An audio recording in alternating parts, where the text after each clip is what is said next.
வணக்கம் சொந்தங்களே. ஆண்டாள் அருளிய திருப்பாவை பாசுரம் 12.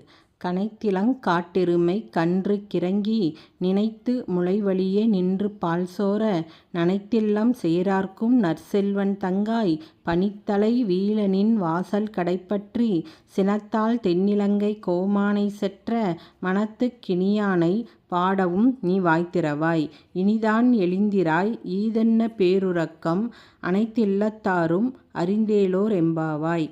தேவிஸ் யூடியூப் சேனலை லைக் பண்ணுங்கள், கமெண்ட் பண்ணுங்கள், சப்ஸ்கிரைப் பண்ணுங்கள், ஷேர் பண்ணுங்கள். நன்றி, வணக்கம்.